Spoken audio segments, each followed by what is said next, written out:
Hello friends, ये CBI commerce and accountancy का syllabus.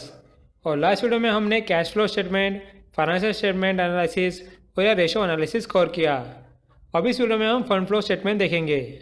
ये स्टेटमेंट बहुत लोगों ने सुना भी नहीं होगा, लेकिन ये बहुत सिंपल है। सो चलिए स्टार्ट करते हैं। यहाँ हम बेसिक से हमारा कंसेप्ट बिल्डअप करते हैं। देखो, इसमें हम एबीसी लिमिटेड कंपनी की बात करते हैं, तो उनके पास करंट एसेट होते हैं।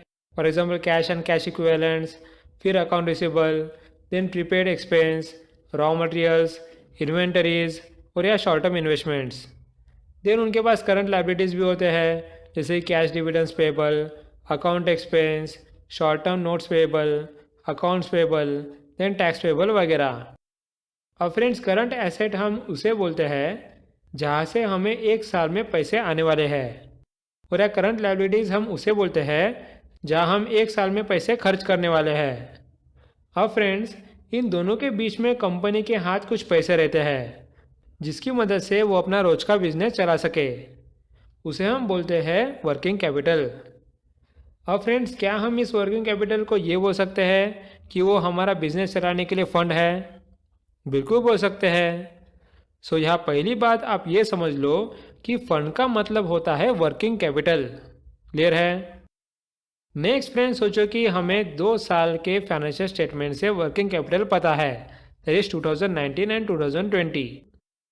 अब फ्रेंड्स, 2019 का वर्किंग कैपिटल है 100 करोड़ और या 2020 का वर्किंग कैपिटल बचा है 50 करोड़। सो क्या हम ये बोल सकते हैं कि 2019 से 2020 तक फंड्स कंपनी के बाहर फ्लो हुआ है? मतलब हमने हमारा पैसा ज़्यादा खर्च किया है, राइट? इसे हम फ्लो ऑफ फंड्स बोलते हैं। नेक्स्ट सोचो कि 2019 का वर्किंग कैपिटल है 100 करोड़ और या 2020 का वर्किंग कैपिटल है 150 करोड़। अब हम ये भी बोल सकते हैं कि 2019 से 2020 तक यहाँ फंड्स कंपनी के अंदर फ्लो हुआ। इसे भी हम फ्लो ऑफ फंड्स बोलेंगे। अब आपको आइडिया आ रही है कि फंड फ्लो स्टेटमेंट क्या है? फंड फ्लो स्टेटमेंट में हम देखते हैं कि हमारा वर्किंग कैपिटल किन चीज़ों से बढ़ रहा है और हम हमारा वर्किंग कैपिटल किन चीज़ों पे खर्च कर रहे हैं। यहाँ तक क्लियर है? वो सिंपल कंसेप्ट है। आगे हम कुछ एग्जांपल लेके समझते हैं कि किसी कंपनी में फंड्स कैसे फ्लो होता है। सोचो कि आपने लॉन्ग टर्म डेट लिया या डिबेंचर्स इशू किए, तो कंपनी में फंड आएगा और उसका इंटरेस्ट या प्रिंसिपल पे करने के लिए फंड कंपनी से बाहर जाएगा। फिर उसी तरह हम शेयर्स इशू करेंगे तो फंड आएगा, और उसी शेयर का डिविडेंड पे करेंगे तो फंड बाहर जाएगा। उसके बाद हमने अगर कोई फिक्स एसेट बेच दिया तो उसका फंड हमें मिलेगा। उसी तरह नए एसेट को खरीदने के लिए हम हमारा फंड यूज़ करेंगे। देन यहाँ कंपनी के बिजनेस ऑपरेशन से हमें ग्रॉस प्रॉफिट मिलता है, वहाँ से भी फंड कंपनी को आता है। सो फ्रेंड्स, आपको आइडिया आ रही होगी कि कंपनी में फंड कैसे फ्लो हो रहा है। अब हम देखते हैं फ्रेंड्स कि बाकी फाइनेंशियल स्टेटमेंट यूज़ करके हम फंड फ्लो स्टेटमेंट कैसे निकालते हैं। देखो, सोचो कि हमारे पास 2019 और 2020 की बैलेंस शीट है। उससे हमें पता लगता है कि हमारे पास बैंक लोन कितना है। सोचो कि 2019 में बैंक लोन था 20 करोड़ और या 2020 में बैंक लोन था 30 करोड़। इससे हमें यह समझ रहा है कि एक साल में हमने 10 करोड़ बैंक लोन लिया है, मतलब कि 10 करोड़ कंपनी में आ गए, राइट? फंड फ्लो स्टेटमेंट में हम 10 करोड़ ऐड करेंगे। क्लियर है? अब या उसी तरह अगर 2019 में बैंक लोन था 20 करोड़ और या 2020 में वो हो गया 10 करोड़, उसका मतलब हमने 10 करोड़ का लोन भर दिया। यहाँ हमने अपना फंड यूज़ किया, इसलिए फंड फ्लो स्टेटमेंट में 10 करोड़ सब्ट्रैक्ट करेंगे। आप समझ रहे हो? और फ्रेंड्स, या बैलेंस शीट के साथ हम थोड़ी इंफॉर्मेशन इनकम स्टेटमेंट से भी लेते हैं। हमें इनकम स्टेटमेंट से कंपनी के बिजनेस ऑपरेशन से मिलने वाला प्रॉफिट की वैल्यू पता होती है। इस केस में हमें पिछले साल की वैल्यू लेने की ज़रूरत नहीं फ्रेंड्स, क्योंकि हर साल हमें जो प्रॉफिट आता है वो हमारा फंड इनफ्लो ही रहता है। अगर प्रॉफिट 30 है तो हम 30 लिखेंगे, और अगर लॉस आ रहा है एग्जाम्पल 10 करोड़, फिर हम फंड फ्लो स्टेटमेंट में 10 करोड़ सब्ट्रैक्ट करेंगे। और फ्रेंड्स, इसमें आपको डिप्रिसिएशन भी लेना पड़ता है, क्योंकि आपको पता होगा कि डिप्रिसिएशन एक्चुअल में फंड आउटफ्लो नहीं रहता। फिर भी हम उसे प्रॉफिट एंड लॉस में एक्सपेंस कंसिडर करते हैं। सो इस फंड फ्लो स्टेटमेंट में हम उस डिप्रिसिएशन को ऐड करेंगे। क्लियर है? सो चलिए अब हम देखते हैं कि फंड फ्लो स्टेटमेंट कैसे निकालते हैं। यहाँ फंड फ्लो स्टेटमेंट दो पार्ट में डिवाइड किया रहता है। एक है सोर्सेज ऑफ फंड, उसे हम एडिशन ऑफ फंड्स भी बोलते हैं, और यह दूसरा पार्ट है अप्लीकेशन ऑफ फंड, जिसे हम सब्ट्रैक्शन ऑफ फंड्स या फिर यूसेज ऑफ फंड्स भी बोलते हैं।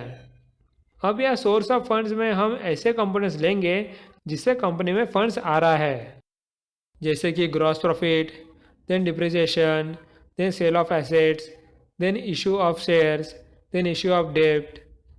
नेक्स्ट हम अप्लीकेशन ऑफ फंड्स में ऐसे कंपोनेंट लेंगे जिससे फंड्स कंपनी से बाहर जा रहे हैं, जैसे कि payment of dividend, redemption of shares, then purchase of land, then investments.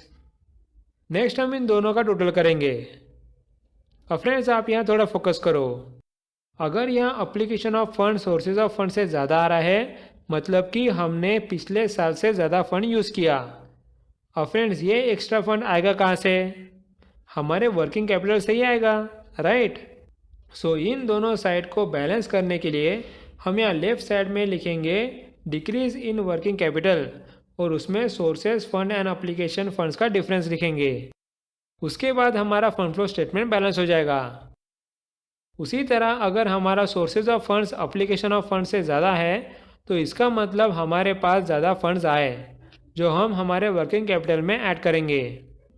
सो उस डिफरेंस को हम अप्लीकेशन ऑफ फंड के साइड में इंक्रीज इन वर्किंग कैपिटल में लिखेंगे और फंड फ्लो स्टेटमेंट बैलेंस करेंगे। सो आपको समझ रहा है फ्रेंड्स? अब हम इसी कंसेप्ट को क्लियर करने के लिए एग्जांपल लेते हैं। यहाँ मैंने सोर्सेज ऑफ फंड्स और एप्लीकेशन ऑफ फंड्स के कंपोनेंट्स को वैल्यू दी है। सो सोर्सेज ऑफ फंड्स का टोटल आ रहा है 67 करोड़ और यह एप्लीकेशन ऑफ फंड्स का टोटल आ रहा है 90 करोड़। यहाँ आपको दिख रहा है कि application of fund sources of fund से ज़्यादा है और उनका डिफरेंस है 23 करोड़। मतलब यह 23 करोड़ का फंड कंपनी के बाहर जा रहा है। अब यह 23 करोड़ हमारे वर्किंग कैपिटल की अमाउंट से कम हो गई। सो हम इस फंड फ्लो स्टेटमेंट को बैलेंस करने के लिए सोर्सेज के साइड में हम डिक्रीज इन वर्किंग कैपिटल में लिखेंगे 23 करोड़, जिसके बाद हमारा टोटल अमाउंट आएगा 90 करोड़ और ये स्टेटमेंट बैलेंस हो जाएगा। क्लियर है? उसी तरह यहाँ दूसरा एग्जांपल लेते हैं जहाँ सोर्सेज ऑफ फंड की टोटल है 67 करोड़ और एप्लीकेशन ऑफ फंड्स की टोटल है 50 करोड़। अब यह सोर्सेज ऑफ फंड ज़्यादा है और इन दोनों का डिफरेंस आ रहा है 17 crore.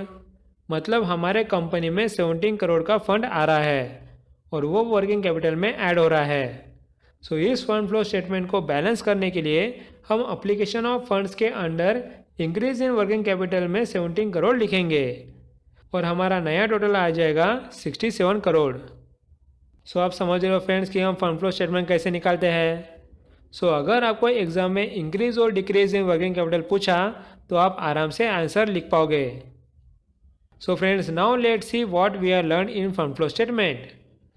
So the fund flow statement is the financial statement here to depict the position of flow of funds during the period between two balance sheets. The fund here is used to describe working capital. The working capital refers to the excess of current assets or current liabilities. The flow means movement or the change. So the fund flow is a change in working capital. As analysis of the fluctuation of current assets and current liabilities, that is working capital, tells us how the working capital has increased or decreased. We want to know where the increased working capital is applied if it has increased and from where the funds have been released if it has decreased. We try to integrate the impact of operations reported in the profit and loss account and balance sheet by preparing a statement of changes in the financial position. Here it describes the sources from which the funds were received and the uses to which the funds were put. This statement of changes in the financial position is usually referred to as fund flow statement or the statement of sources and application funds.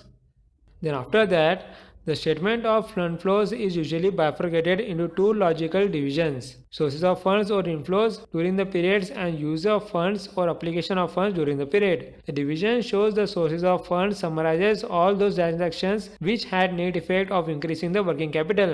Uses of funds on the other hand deal with all the transactions which had the effect of decreasing the working capital. So friends, इसके साथ हमारा fund flow statement का topic cover हो गया. So thanks for watching and meet you in the next video.